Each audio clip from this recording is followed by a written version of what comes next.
₹73 में बिकी $2 अरब की कंपनी। ऐसे अर्श से फर्श पर पहुंचे बिजनेस टाइकून बी.आर. शेट्टी।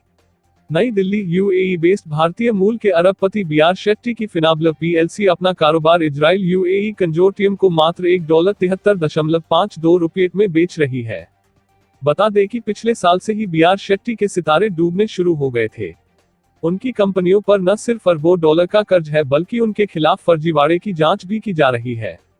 पिछले दिसंबर में उनके बिजनेस की मार्केट वैल्यू $1.5 बिलियन $2 बिलियन रह गई थी, जबकि उन पर $1 अरब का कर्ज बताया जा रहा था।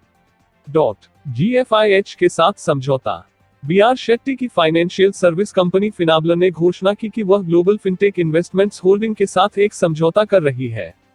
GFIH इजराइल के प्रिज्म ग्रुप की सहयोगी कंपनी है, जिसे फाइनेबल पीएलसी लिमिटेड अपनी सारी संपत्ति सेल कर रही है। जानकारी के लिए बता दें कि इजराइल के पूर्व प्रधानमंत्री एहुद ओलमत से जुड़े प्रिज्म ग्रुप ने लेन देन के संबंध में अबू धाबी के रॉयल स्ट्रेटेजिक पार्टनर्स के साथ एक कंजोर्टियम का गठन किया है। फिनाबला पर $1 बिलियन का कर्ज। पिछले साल दिसंबर में फिनाबला की मार्केट वैल्यू $2 बिलियन थी।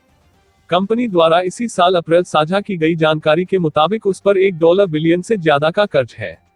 बताया जा रहा है कि यह सौदा संयुक्त अरब अमीरात और इजराइल की कंपनियों के बीच महत्वपूर्ण वाणिज्यिक लेनदेन को लेकर भी है, क्योंकि दोनों देशों ने इस साल की शुरुआत में सामान्यीकरण समझौते पर हस्ताक्षर किए थे।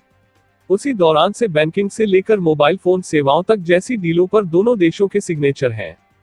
फाइनेबल पीएलसी के अलावा शेट्टी की अबू धाबी स्थित कंपनी एनएमसी हेल्थ के शेयरों में दिसंबर में 70% की गिरावट देखी गई थी।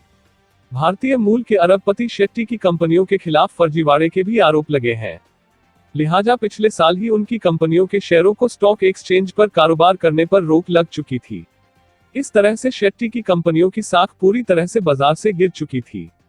कोई कंपनी उनके बिजनेस में निवेश करने की इच्छुक नहीं थी। ऐसे में दो देशों के बीच बने कंजोर्टियम ने साख खो चुकी कंपनी को लेने का फैसला किया है। मात्र $8 लेकर पहुंचे थे यूएई। बता दें कि यूएई में हेल्थ केयर इंडस्ट्री में काफी संपत्ति बनाने वाले 77 साल के शेट्टी पहले भारतीय हैं।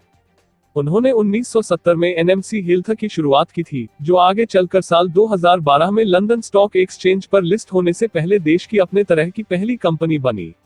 कहा जाता है कि 70 के दशक में शेट्टी महज $8 लेकर यूएई पहुंचे थे और मेडिकल रिप्रेजेंटेटिव के रूप में अपने करियर की शुरुआत की थी। ऐसे खड़ा किया बिजनेस एम्पायर। बी.आर. शेट्टी ने 1980 में अमीरात के सबसे पुराने रेमिटेंस बिजनेस यूएई एक्सचेंज की शुरुआत की। यूएई एक्सचेंज यूके की एक्सचेंज कंपनी ट्रेवलेक्स तथा कई छोटे छोटे पेमेंट सॉल्यूशंस प्रोवाइडर्स तथा शेट्टी की फिनाबला के साथ मिलकर 2018 में सार्वजनिक हुई।